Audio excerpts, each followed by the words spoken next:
What does social justice and mathematics education mean for our students, teachers, and families? I mean, for me, social justice in math education is the pursuit to dismantle the racial inequities that we have in our current system, to people might say interrogate and dismantle, and then to recognize that we then replace the system that then affirms the children in light of their humanity, that engages them in a humanizing experience or re-engages them in mathematics as a humanizing experience.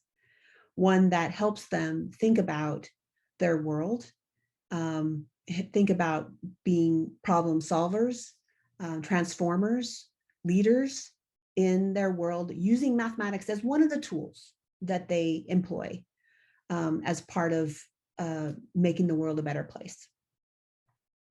I think social justice and mathematics means, as we were talking before, interrogating the systems that currently rank and sort and segregate children.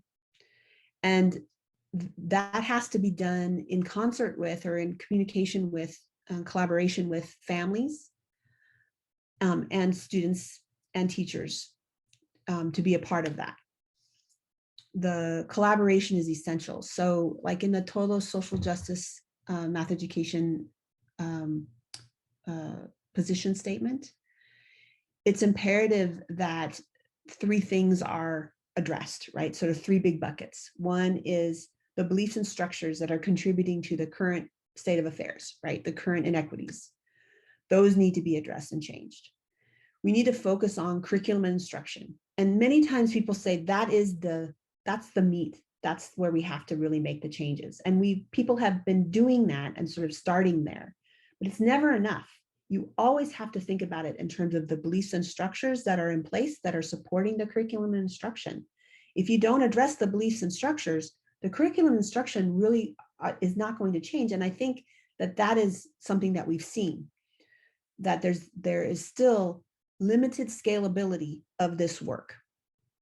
People have tried. We have lots of examples in certain classrooms, even sometimes in schools, but we do not have examples of whole districts, whole states changing. So it's not enough to focus just on curriculum and instruction. We have to also think about beliefs and structures. And the other thing that we have to think about that is priority as well is partnerships with families and communities. Oftentimes that is that connection is the one that people speak about the least. And it is so crucial to support to support successful ways for students to learn mathematics.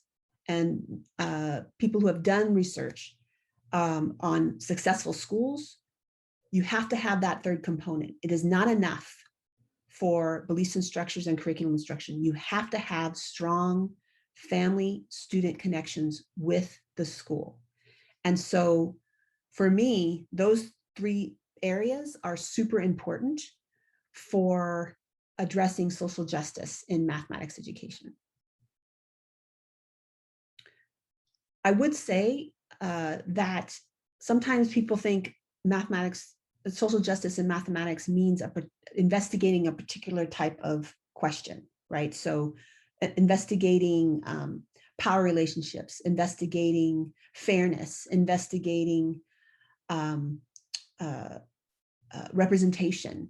And that's examples for me, those are examples in which that's examples of curriculum instruction design. And that's really important as a part of the work. It's the other components where social justice is at play. So where in this beliefs and structures is justice being served, right? Where are we being anti-racist in our beliefs and in the structures that support the math education policies and practices that we have in the classroom? And where are the strong connections with families and communities as resources for mathematics teaching and learning? and the constant communication that is needed as students move from elementary, middle school, and then on into high school. How does those authentic partnerships how are they preserved so that families feel and their children feel like they belong, that they're cared for, and that they will advance in mathematics as part of their basic education, so they will be in a position to make good choices after they graduate from high school.